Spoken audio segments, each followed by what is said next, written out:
बिस्मिल्लाहिर्रहमानिर्रहीम। I am Mohammad अरमान अशरफ। आज हम मैथ 101 का लेक्चर नंबर 31 करेंगे, जो कि हमारे पास है सब्स्टिट्यूशन। प्रॉपर सब्स्टिट्यूशन के थ्रू हमने क्वेश्चंस को कैसे सॉल्व करना है स्टूडेंट्स, इसका मैं आपको पहले बता चुका हूँ। आज हम इसको दोबारा से देखते हैं प्रॉपर सब्स्टिट्यूशन के तरीके से कैसे सॉल्व किए जाते हैं क्वेश्चन।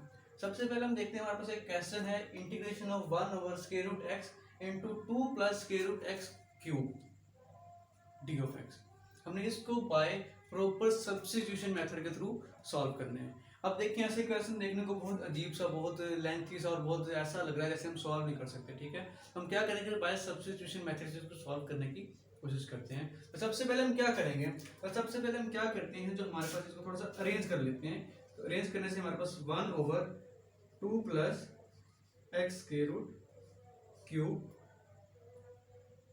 1/x² को, जो हमारे पास ये वाली वैल्यू थी, मैंने इसके आगे लिख दी डी ऑफ एक्स। ठीक है स्टूडेंट्स, नेक्स्ट हम क्या करते हैं, हम इस वैल्यू को सॉल्व करने के लिए हम इसमें किसी और वेरिएबल के इक्वल लेट करते हैं। ठीक है, सब्स्टिट्यूशन मेथड में हम क्या करते हैं, जो हमारे पास यहाँ लेंथी वैल्यू है उसको किसी और वैल्यू के इक्वल लेट, मींस यहाँ जहाँ पर हमारे पास जो 2 + x³ है, इस वैल्यू को हम किसी और वैल्यू के इक्वल लेट करेंगे। तो जब हम इसको लेट करते हैं तो देखते हैं क्या बनता है। हम लेट कर लेते हैं इसको u के इक्वल। जब हमने लेट किया u = 2 + x। ठीक है स्टूडेंट्स, हमने जो पावर के अंदर वाली वैल्यू थी इसको u के इक्वल लेट कर लिया, और यहाँ पर हमारे पास है डी ऑफ एक्स, मतलब differentiate with respect to X. तो हम इसको भी डिफरेंशिएट करना पड़ेगा। तो डिफरेंशिएट ऑन बोथ साइड करने से हमारे पास क्या आता है, du = हमारे पास आ जाएगा 2 + d ऑफ x⁻1/2। तो यहाँ पर भी डी आएगा।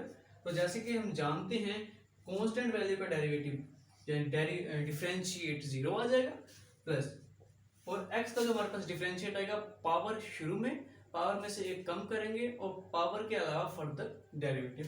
तो इसका बन जाएगा पावर शुरू में, पावर में से जब हमने एक कम किया तो ये हमारे पास -1/2 बन गया, और इसका फर्दर डी ऑफ एक्स आ गया। ठीक है स्टूडेंट, हमारे पास ये क्या बन गया, ये आ गया du हमारे पास = 1/2। अगर इसको नीचे लेके जाए तो x² बन जाएगा, ऊपर ये नेगेटिव था, नीचे जाके प्लस हो गया, और जिसकी पावर हम जानते हैं 1/2 हो, वो हमारे पास x² के इक्वल होता है। तो हमारे पास आ गया x², जिसकी पावर 1/2 थी, और 1/2 के इक्वल होता है, तो हमने x² लिख दिया, और साथ में डी ऑफ एक्स। अब देखा जाए, हमारे पास du इसके इक्वल आ गया और u इसके इक्वल हमने लेट किया है। ठीक है, अब हमें इन वैल्यूज को इसके अंदर पुट करना है। तो सबसे पहले हमारे पास यहाँ पर 1/√x तो है, लेकिन 2 नहीं है। हम 2 को कैंसिल कर देते हैं, 2 को दूसरी तरफ ले जाते हैं, तो हमारे पास यही वैल्यू बन जाएगी 2 du = 1/√x dx। So students, अब हमारे पास ये वैल्यू बन गया। हमने क्या किया, 2 को दूसरी तरफ लेके, अब जहां पर हमारे पास 1/√x dx है, वहां हमने 2 du, और जहां पर हमारे पास 2 + x है, वहां हमने u पुट कर देना है। तो ये हमारे पास सब्स्टिट्यूशन मेथड से जब हम सॉल्व करेंगे तो हमने इसको वेरिएबल को लेट किया। जब लेट करते जहां पर हमारे पास dx था, इसको हमने du में कन्वर्ट करना था। तो du में कन्वर्ट करने के लिए हमें डिफरेंशिएट ऑन बोथ साइड करना पड़ेगा। हमने इस इक्वेशन को दोनों तरफ डिफरेंशिएट किया और सॉल्व किया, तो हमारे पास वो आंसर आ गया। हमने क्या किया, अब इसको हम इन वैल्यूज को क्वेश्चन के अंदर पुट करके देखते हैं क्या बनता है। जब हम इन वैल्यूज को क्वेश्चन में पुट करते हैं तो हमारे पास बनेगा इंटीग्रेशन ऑफ 1/q। अब देखा जाए तो यहां पर हमारे पास था 2 + x, इसका क्यूब। अब 2 + x को हमने लेट किया u के इक्वल, तो यहां हमारे पास आ जाएगा u। अब नेक्स्ट हमारे पास 1 + x * dx हमारे पास जो है, ये हमारे पास इक्वल है 2 du के। तो यहां पर हमारे पास आ जाएगा 2 * du। ठीक है, तो 2 को स्टार्ट में लिख लेते हैं, 2 इंटीग्रेशन ऑफ 1/u3। इसको हम ऐसे करते हैं, तो u को ऊपर ले आते हैं, तो u की पावर बन जाएगी -3 और साथ में du। अब इंटीग्रेशन कैसे करते हैं, बेसिकली हम क्या करते थे, इंटीग्रेशन के लिए हम इसकी पावर में एक ऐड और उससे नीचे डिवाइड कर देते थे। वही काम हम यहाँ करेंगे, तो बन जाएगा 2 इंटीग्रेशन पावर सॉरी जब हमने इंटीग्रेशन अप्लाई कर दी तो बन जाएगा पावर में एक ऐड किया तो ये बन गया u की पावर -3 + 1 ओवर -3 + 1 और साथ में हमने प्लस c लिख दिया। ठीक है, तो ये हमारे पास आ गया, इसको c1 कर देते हैं। तो ये आ गया 2 को जब मल्टीप्लाई करवाएंगे तो बन गया 2 इंटू यू की पावर -2 ओवर -2 प्लस 2c1।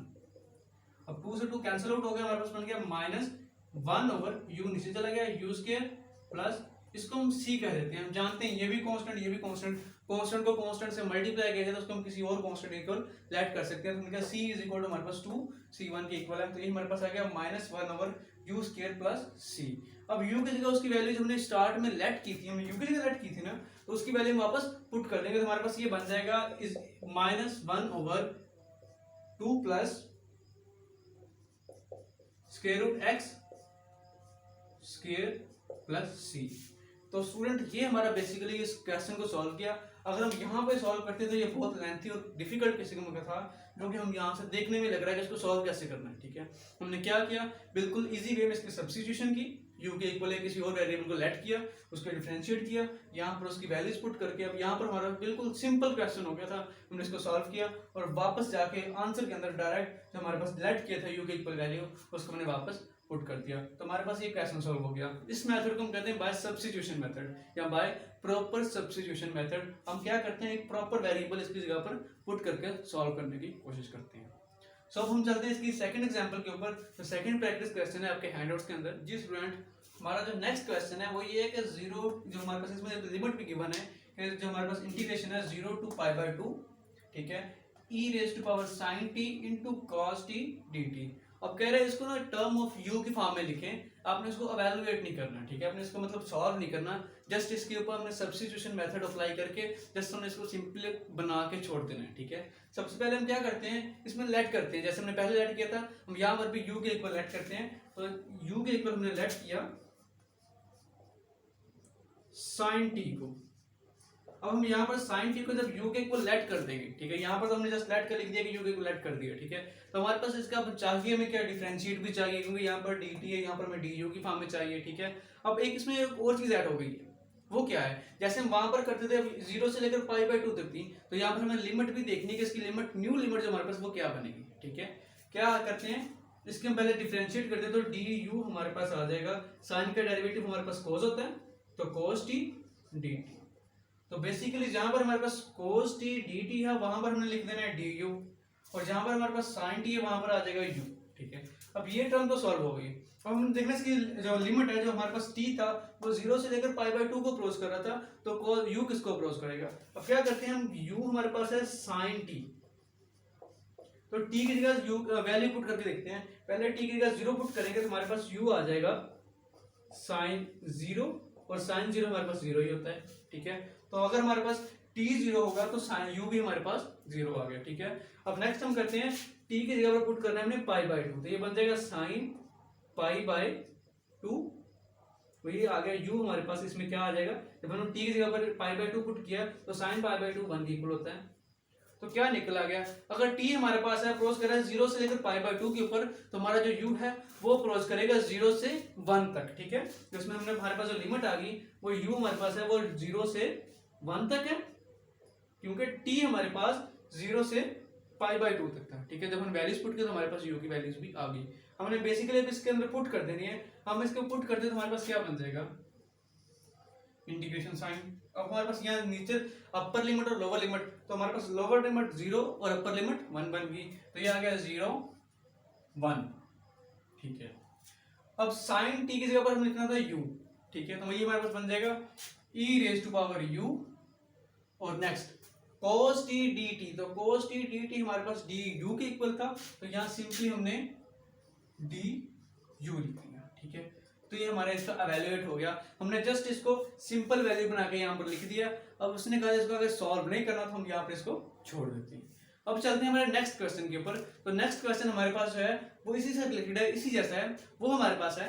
जी स्टूडेंट्स, हमारे पास जो नेक्स्ट क्वेश्चन है वो हमारे पास लिमिट अप्रोच करिए 0 से लेकर 1 पर इंटीग्रेशन हमारे पास है 4t into square root of 1 minus T square and dt। अब क्या करें, इसको भी सेम वैसे ही मेथड से हमने जस्ट इसको इवैल्यूएट करके सिंपली इसमें सब्स्टिट्यूशन का जो हमारे पास मेथड है उसको पुट करने के बाद वहीं छोड़ देना है। सबसे पहले हम क्या करते हैं, इसको भी लेट कर लेते हैं। इसमें हम क्या करते हैं, इसको थोड़ा सा अरेंज कर लेते हैं। अरेंज कैसे करेंगे, यहाँ 0 यहाँ 1, तो ये वाली वैल्यू हम आगे लिख लेते हैं। ये बन जाएगा 1 minus T square square root and 4t dt। हमने यहाँ इसको छोड़ दिया, ठीक। अब क्या करेंगे, जो पावर के अंदर वाली या स्क्वायर रूट के अंदर वाली वैल्यू है इसको हम लेट कर लेते हैं। तो इसको हम लेट करते हैं u के इक्वल।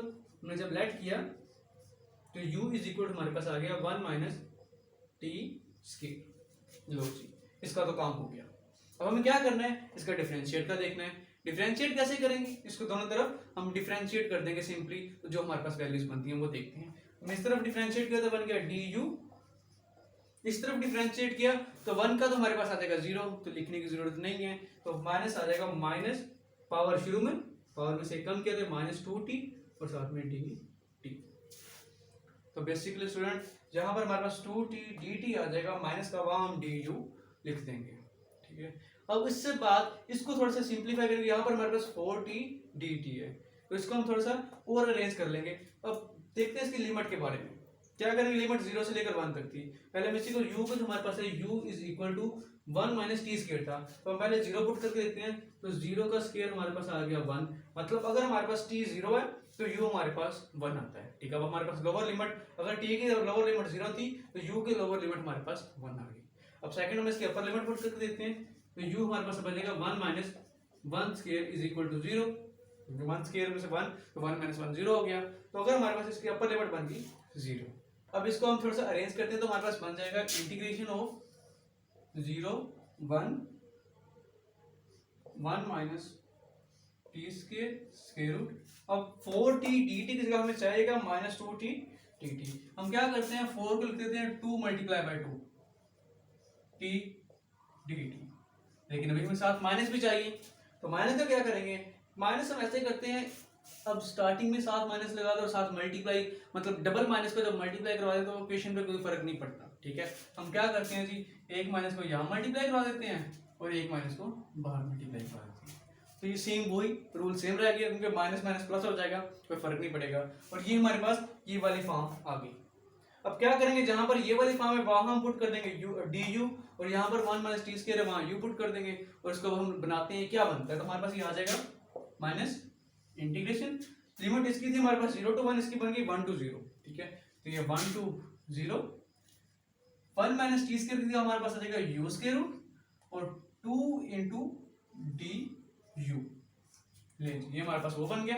अब नेक्स्ट क्या करते हैं, अब हमें जानते हैं कि हमारे पास अपर लिमिट हमेशा हाई होनी चाहिए या हमारे पास ज्यादा होना चाहिए। ये हमारे पास उल्ट हो गया कि जो हमारे पास 0 है वो नीचे आना चाहिए और 1 ऊपर। इसको हम क्या करते हैं, लिमिट ऊपर वाले नीचे, नीचे वाले ऊपर करके लिख देते हैं। हम जानते हैं जब हम लिमिट ऊपर वाले नीचे या नीचे वाले ऊपर करते हैं, जब हम इसको चेंज करेंगे तो ये इसका साइन चेंज हो जाएगा। अगर प्लस होगा तो माइनस, माइनस होगा तो प्लस बन जाएगा, क्योंकि ये माइनस का साइन होता है ऑटोमेटिकली प्लस हो जाएगा, और ये हमारे पास बन जाएगा 0 to 1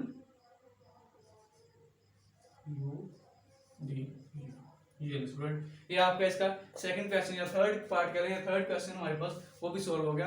इसको हमने नेक्स्ट सोल्व नहीं करना, जस्ट हमने यहाँ तक करके छोड़ देना था। तो हमारे पास आपका बाय सब्स्टिट्यूशन मेथड को लेक्चर नंबर 31 है, उसके प्रैक्टिस क्वेश्चन नंबर 3 भी हो गया। सब्स्टिट्यूशन मेथड से करना कैसे है, बेसिकली हम क्या करते हैं, उसमें किसी एक और वेरिएबल को लेट करके उसको सॉल्व करते हैं। तो उम्मीद करता हूँ आपको इस लेक्चर की समझ आ गई होगी। Thank you so much.